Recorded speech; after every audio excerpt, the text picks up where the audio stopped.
We are joined now by Georgia head coach Kirby Smart. And Coach, double-digit offensive and defensive linemen signees in this class. You guys have homegrown the big guys, even in the transfer portal era. How important is it to get those guys and develop them the way you want to develop them? Yeah, I think it's the key to success. You know, the offensive and defensive lines of scrimmage are critical. You can't win football games without big people, and that's proven year in and year out. The size of the teams that win national championships, it's hard to get those size guys out of the portal. When you look across the portal, it's really hard to find offensive and defensive linemen. So I think you have to grow and develop them. The key is, number one, finding them.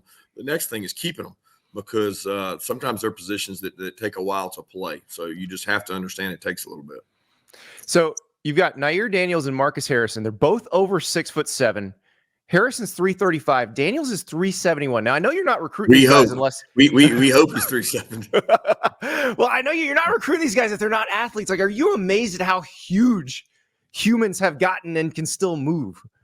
Yeah, it's definitely been a cycle of continuous growth with these guys. You cross the NFL, and I can remember stories 10, 15 years ago where I thought there's no way a guy could play, and that guy's playing in the NFL right now that I didn't think could play because he couldn't move in high school. So you're looking at height, weight, size. It's hard to get around a big human being. It's just, at the end of the day, you can't run around them. They get in the way, they move people, and they're the difference in wins and losses. So you got one QB in this class. It's Ryan Puglisi. He committed in October of 2022. He never cared if this was going to be a 2 QB class or a 1 QB class. What is it about this guy that stuck out to you that early, and he stuck with you through the recruitment of a pretty high-profile guy who wound up going to Nebraska? Yeah, Ryan's a special kid. It was never about that for him. We were very honest and transparent from the time he committed, and he was open to that. He didn't care. He just felt like it would be better competition for him to get better each and every day. He goes against somebody. He wanted to be coached. He wanted to be developed. He wanted to be part of the Georgia family. He's got a wonderful family that has been committed to athletics. They got tremendous siblings that are really good athletes. And when he came down here, he's got a really talented quick release. These guys that are former baseball players, very much like Carson, they get it in and out of their glove really quick. And in today's age of college football, that transition could make 2 steps for the guy catching the ball. And that's the difference in wins and losses on short yardage plays and RPOs. Merry Pixmas, everybody. That's right. We are celebrating because Prize Picks knows how to make the holiday season fun. Now, you've got your bowl games, you've got your NFL games, you've got your NBA games, and Prize Picks is America's most fun daily fantasy platform, and they're giving us all kinds of ways to celebrate Pixmas. But first thing you got to do, download that Prize Picks app, sign up for an account, use the code NSD, as in National Signing Day, NSD, and they will match your first deposit up to $100. So you deposit $100, they'll match $100. You deposit $50, they'll match $50. A lot of fun things going on at Prize Picks on Christmas Day. They got the NBA games. If Kevin Durant scores a single point, you're going to win that square. That's how Prize Picks works. You pick squares. You pick 2 or more, and you decide how much you want to put down, and then you can win up to 100 times your money. 100 times? Yeah, there's a new feature called a Demon Square, and that will help you decide whether you want to really go for it. So there are Goblin Squares, regular squares, and Demon Squares. So a Goblin Square, I'll give you an example. We'll use New Orleans Saints quarterback Derek Carr as an example.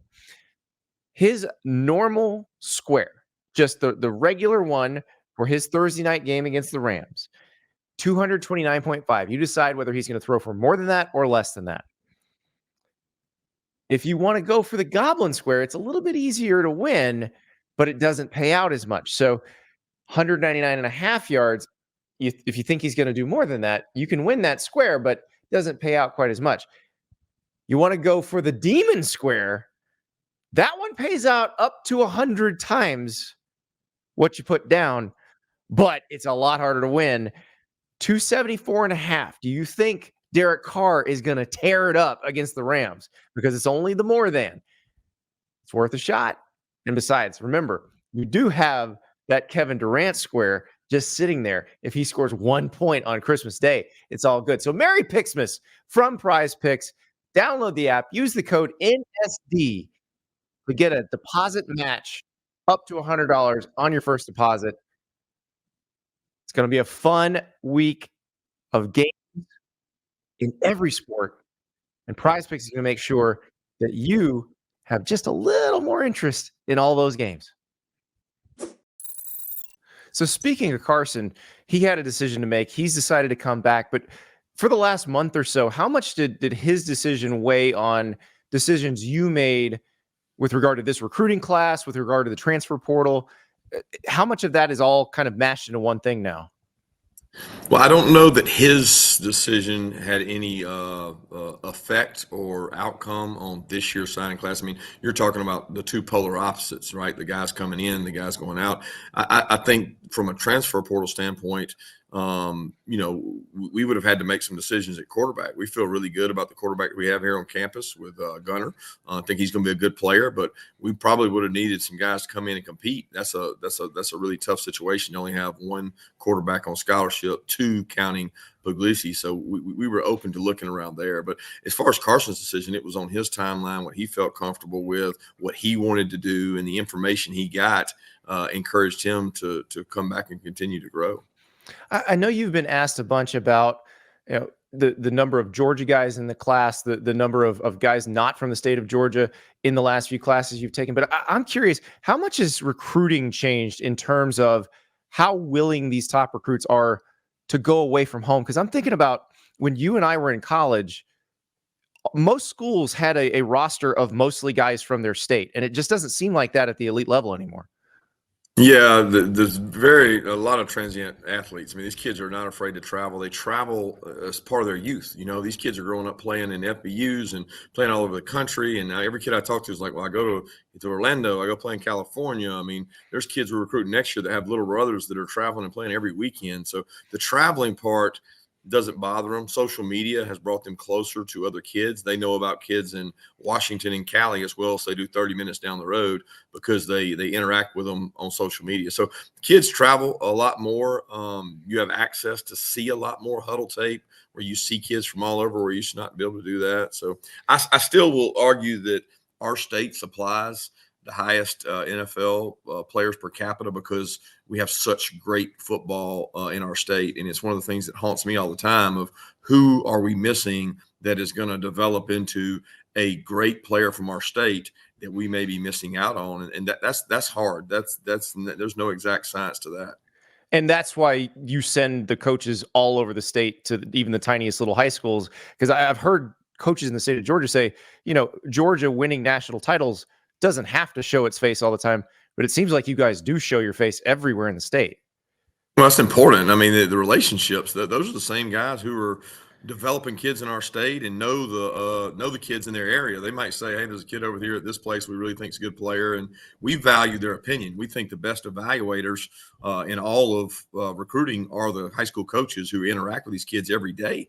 They're giving us the real truth, not the made-up truth. And so I enjoy listening to them, and I want their trust, and we want them to help get their players to our place. That's how you find a lad McConkey. I did want to ask about one particular signing. You already have him in practice for the bowl game, Ellis Robinson, the corner from IMG Academy. How valuable is that experience where even before spring practice, he actually gets to see and feel the speed of this thing? Yeah, I think it does tremendous amount for their confidence. I've talked to college coaches across the country that I always try to pick people's brain. Like, do you bring your mid-years in? Do you let them come to bowl practices? And a lot of guys, they want to focus on the team. They want to focus on the bowl game. They want to focus on the playoffs if they're in the playoffs. I really like doing it. I think it integrates those guys into the team. They come back much more comfortable. They know what to do in spring. I mean, they're almost getting a spring practice in before spring practice.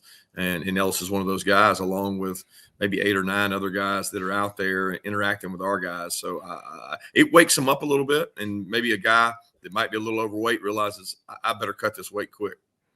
Yeah, and they don't get as shocked when they get in the weight room for the first time either. That's all another big one. But all right, last question. And the little birdie told me that Mary Beth, your wife, has shows queued up to binge when you finally get a chance to breathe. So that's coming up here in a few days. What are we binging? Well, I think she might be on hold. I might, that might be 10 years at the rate college football is before I get the time to actually watch those shows, because there's no end in sight for this drinking water through a fire hose. That is not an analogy. That is real life. And I don't see an end in sight for that. Maybe February when it goes dead, but that's the true slowdown time. That's right. We know you're waiting on a couple more guys to announce today. Obviously, you got the portal and you got the Orange Bowl. Kirby, thank you so much for the time. Thank you, guys. Appreciate it. Go Dogs. Thank you so much for watching. Just a reminder, subscribe to this channel right here so you never miss an episode of Andy Staples on 3. And oh, by the way, watch all the other great videos on the On3 Sports YouTube channel.